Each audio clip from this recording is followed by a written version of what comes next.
भगवान श्री कृष्ण इस संसार के पहले मोटिवेशनल स्पीकर कहे जाते हैं। उनके द्वारा गीता और महाभारत के युद्ध में कही गई बातें आज भी लोगों को जीवन में एक नई दिशा दिखाती है।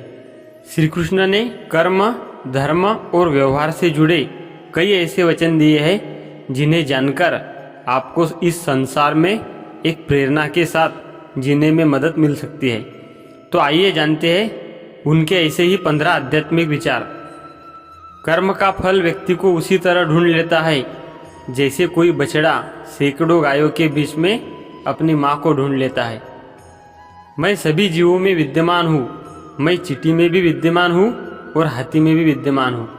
व्यक्ति कर्म करने से कभी छुटकारा नहीं पा सकता है, इसलिए तुम्हें हमेशा कर्म करते रहना चाहिए, क्योंकि कर्म के बिना तुम्हारे शरीर का निर्वाह भी नहीं हो सकता है। मन शरीर का हिस्सा है। सुख दुख का एहसास करना आत्मा का नहीं, शरीर का काम है। मान अपमान, लाभ हानि, गम और खुशी सब मन का खेल है। मैं हमेशा तुम्हारे साथ और तुम्हारे आसपास रहता हूँ, चाहे तुम कुछ भी कर रहे हो। मनुष्य उसके लिए शोक करता है जो शोक करने के योग्य नहीं है, और फिर भी ज्ञान की बातें करते हो। बुद्धिमान व्यक्ति ना जीवित और ना ही मृत व्यक्ति के लिए शोक करते हैं।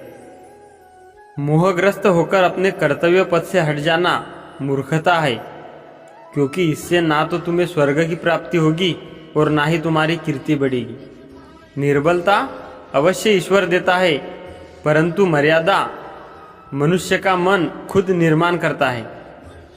विषयों का चिंतन करने से विषयों की आसक्ति होती है, आसक्ति से इच्छा उत्पन्न होती है और इच्छा से क्रोध होता है, क्रोध से सम्मोहन और अविवेक उत्पन्न होता है।